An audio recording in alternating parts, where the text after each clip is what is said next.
My name is Claire Anderson, and I never thought I'd be fighting for respect in the very place I helped save. At 52, after over 2 decades in hotel management in Chicago, I came back to Colorado to rescue my family's struggling hotel, the Mountain Pine Lodge. The irony, I was the only one in the family with actual hospitality experience, yet here I stood, watching my younger brother Ryan be handed the title of CEO like it was a participation trophy. Ryan will be CEO, my mother said, with a breezy wave as if her words weren't a gut punch. He has more natural leadership ability. You're too detail oriented.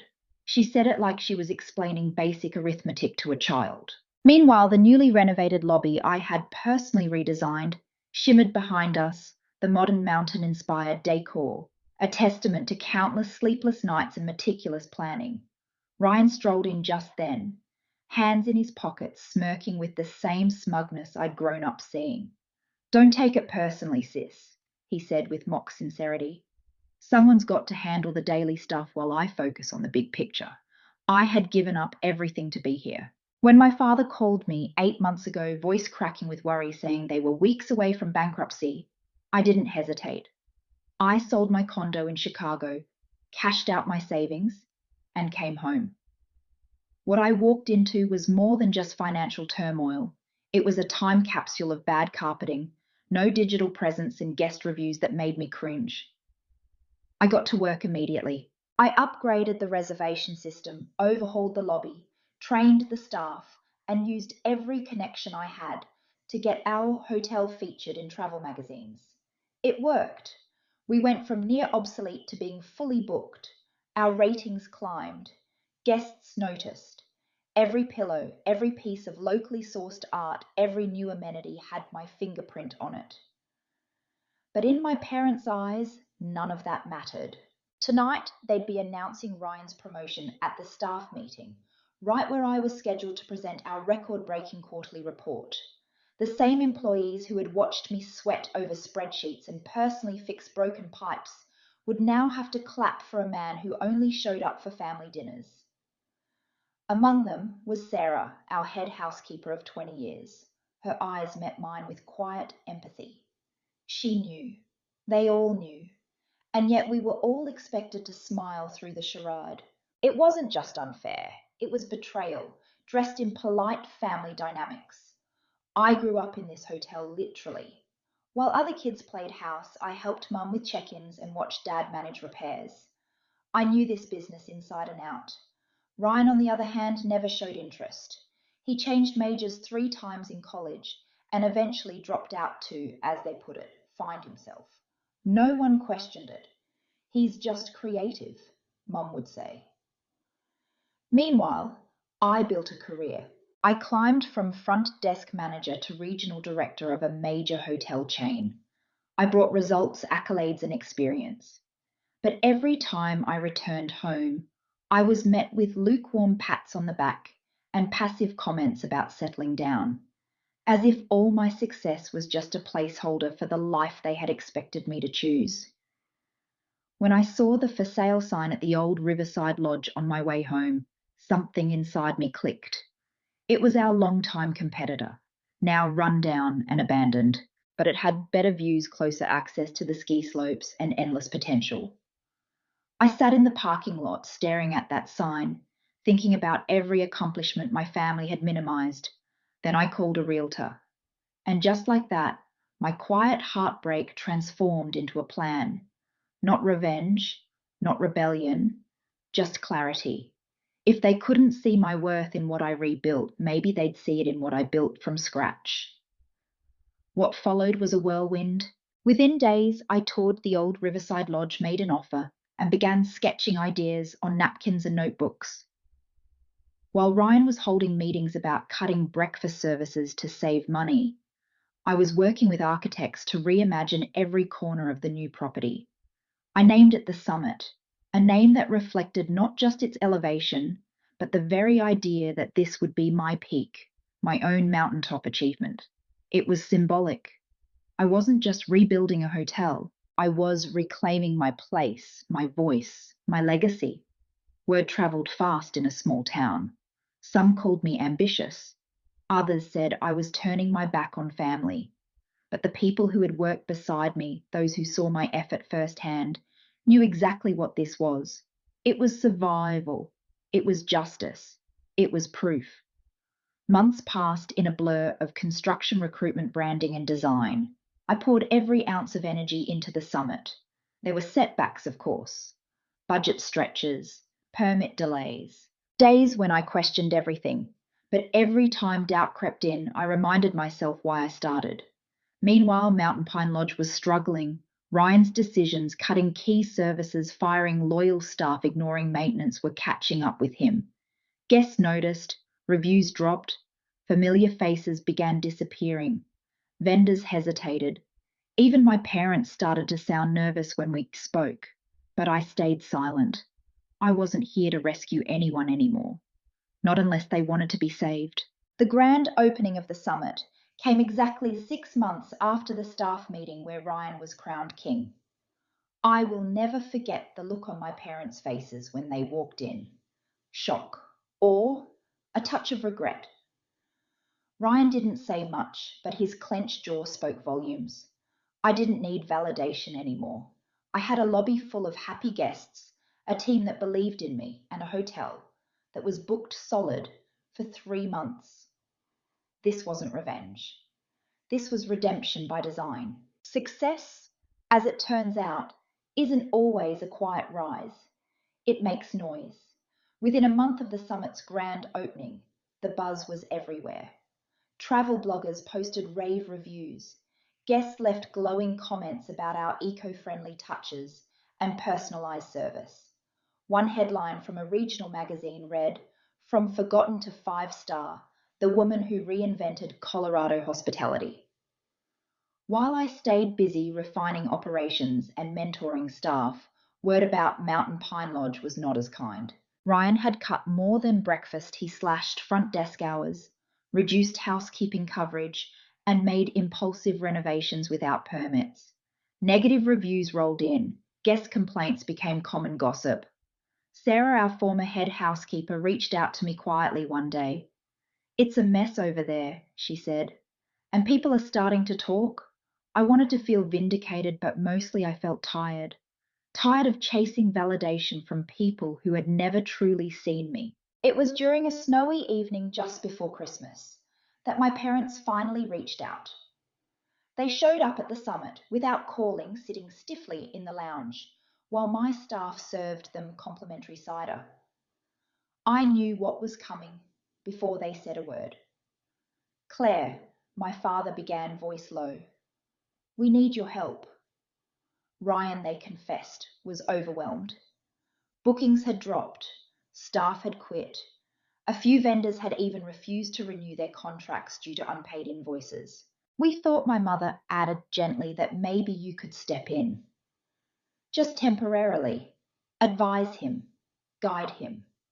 I looked at them, not with anger, but with clarity. "You had your chance," I said. I offered to lead. "You handed the keys to someone who didn't know how to drive." My voice didn't tremble, and neither did my resolve. "I'm not interested in fixing what he broke." The truth was I had already built what I needed. The summit wasn't just a hotel. It was a manifestation of every ignored suggestion, every eye roll, every polite dismissal I'd ever endured. And it was thriving. Still, I wasn't heartless. I gave them a folder of financial templates, recommended staffing plans, a list of local contractors who'd helped me. "Here's what I would do," I said, "but I won't do it for you." As they left, I watched them disappear into the snowy street, their footsteps fading behind the soft glow of the Christmas lights that framed the summit's entryway.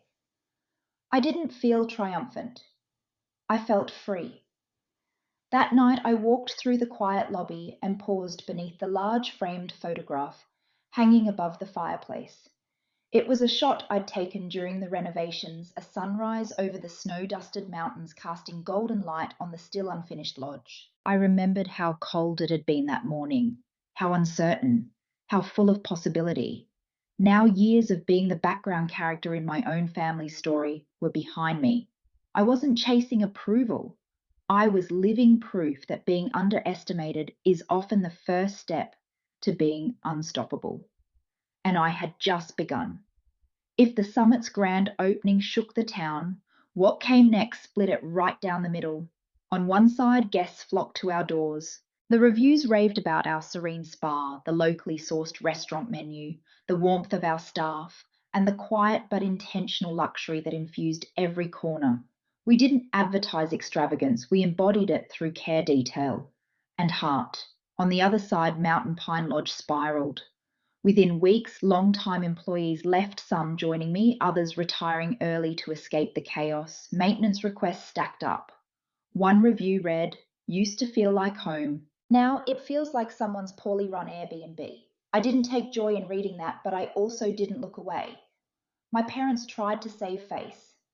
At family dinners, those rare stiff events where silence filled more space than words, Mum would make jabs disguised as questions. "Do you ever worry you're spreading yourself too thin, Claire? Or don't you think all this competition is bad for the town?" I answered with smiles and let results speak for themselves. Within 3 months, the summit had overtaken Mountain Pine Lodge in bookings. Within 6, we made regional headlines. Then came the phone call. It was my mother's voice, small shaken. "Claire, we're in trouble. The bank might call the loan." I paused. Part of me wanted to hang up, not out of spite, but out of self-preservation. But I listened, and what I heard confirmed everything I'd feared. Ryan had defaulted on payments. He'd gambled on a failed renovation and alienated the last of their reliable staff. They wanted my help, not as CEO, not even as a partner, but as a lifeline. I met them the next day in my office overlooking the snowy pines. My father looked tired older. My mother, still trying to summon poise, tapped her perfectly manicured nails on the armrest. They laid out their desperation. I listened, and then gently I said no. I offered to lead before. You chose him. Now you have to live with that decision. My voice wasn't cruel. It was calm, resolved. I'll offer you a list of consultants. I'll even share some best practices. But I won't come back to clean up what I didn't break. The silence that followed was heavy, not angry, just finally real. After they left, I didn't cry. I didn't vent. I went down to the lobby and joined my team for coffee. Maria, one of the housekeepers who had followed me from the old lodge, handed me a holiday card. Inside it read, "Thank you for seeing us. Thank you for building a place where we matter." That was the moment it all clicked. What I had built wasn't just a hotel, it was a community, a haven for people who had been overlooked, dismissed, and underestimated just like I had been. And we were just getting started. You'd think success would bring peace, but what it actually brings is attention. And attention has its own cost. Not long after the summit's opening, I started noticing the ripple effects. Ryan slashed prices at Mountain Pine Lodge to compete, but it only attracted the wrong kind of clientele, guests looking for cheap deals, not quality. Complaints about noise, cleanliness, and missing amenities became the norm. I received emails, some anonymous, from former employees, thanking me for setting a new standard, and others simply venting their frustrations. And then one afternoon, my mother called again. This time her tone was softer, hesitant. "Claire," she said, "your father and I were wondering if you could come for dinner. Just us, no pressure." I agreed, not because I expected anything to change, but because I wanted to hear what they had to say. That evening I sat across from them at the same dining table where I had once begged for the chance to prove myself. But this time the power dynamic was different. My father cleared his throat. "We're proud of you," he said. "We didn't say it before, but we see it now." I nodded. It wasn't an apology, not really, but it was a start. Then came the ask. "Ryan's overwhelmed. He's asked for help. We'd like you to guide him, show him how to turn things around." I looked at both of them. For a moment, I remembered all those nights I'd stayed up budgeting, repairing, managing staff. I remembered how they'd handed the title over to someone who hadn't earned it. I'll give you tools, I said evenly. I'll share advice spreadsheets, supplier contacts. But I won't step in to fix what I warned you about. You made your choice. My mother opened her mouth to protest, but I held up a hand. You didn't believe in me when I offered to lead. I believe in myself now. That's enough. They didn't argue. Later that night, I stood by the fireplace at the summit, watching the snow fall in slow, quiet waves outside the grand window. My staff laughed together in the lounge, preparing for the holiday season. There was a warmth here that no title could give me. It was earned, not inherited. I wasn't here to rescue anyone anymore. I had already saved myself. And honestly, that was the best story I could ever hope to tell. The summit wasn't just surviving, it was thriving. And for the first time in years, so was I. With occupancy rates climbing and guests returning, season after season we expanded our offerings, adding wellness retreats, a farm-to-table brunch series, and exclusive ski packages. The media took notice again. We were featured in a top travel magazine as the hidden gem of the Rockies. But success ironically came with whispers. Some murmured that I had gone too far, that I had intentionally crippled Mountain Pine Lodge to build my own empire. Others, particularly those loyal to my parents, hinted that I had betrayed my roots. Those whispers found their way to me, of course. They always do in a town this size. But by now I had developed something I never used to have: boundaries. I no longer rushed to correct the narrative. I let my work speak for itself. And that silence, the kind that comes not from submission, but from confidence, was louder than any rebuttal. I continued seeing former Mountain Pine employees walk through my doors, this time not as guests, but as staff asking to join the summit. Maria, who once handled front desk operations there, now ran guest services for me. It's different here, she told me one evening. Here, I feel like I matter. That sentence alone justified every sleepless night. Meanwhile, Ryan's troubles deepened. Rumours of staff walkouts, vendors refusing to deliver, discounts so steep they barely broke even. At one point, I heard he tried applying for a tourism grant using some of the same strategies I'd developed. It didn't work. His proposals lacked data vision and, well, effort. When the annual Regional Hospitality Awards were announced, the summit received 3 nominations. Mountain Pine Lodge got none. And I didn't gloat. I didn't need to. Because the real reward wasn't in accolades or headlines. It was in walking into my lobby and seeing the life I had built with my own hands filled with laughter, warmth, and purpose. I was no longer waiting for anyone to hand me a title. I had already earned something greater: respect. Weeks after the summit was awarded Boutique Hotel of the Year, I found myself on stage again, this time not as a competitor, but as a keynote speaker at the Regional Hospitality Conference. The topic: rebuilding from the ground up. How vision can redefine legacy. I stood before an audience of entrepreneurs, hoteliers, and small town dreamers, sharing not just statistics and strategies, but the truth. I talked about being overlooked, underestimated, and how sometimes the people closest to us can't see our value until it's too late. And when I said sometimes your biggest challenge isn't the business, it's being brave enough to build without applause, there was a pause in the room, a stillness, the kind that only truth creates. Later that evening, as I packed up, I found a small envelope slipped under my hotel room door. It was from my mother. Inside was a note written in her delicate cursive. You were right. We didn't see you. But now the whole world does. Mum. It didn't fix everything. It didn't erase the years of dismissal, but it acknowledged the one thing I had long stopped expecting recognition. Back at the summit, we were planning our next expansion, an annex lodge for winter retreats, and a rooftop space for weddings. Maria was leading the guest experience team now. Sarah had just been promoted to Director of Operations. And me, I was exactly where I belonged, not just running a business, but shaping a legacy of my own. I still walked past Mountain Pine Lodge from time to time. It looked smaller now, not because it had changed, but because I had. That place, once the center of my world, was just another building now. The emotional gravity it held over me had faded. One snowy morning, as I greeted guests arriving for a weekend retreat, a woman approached me in the lobby.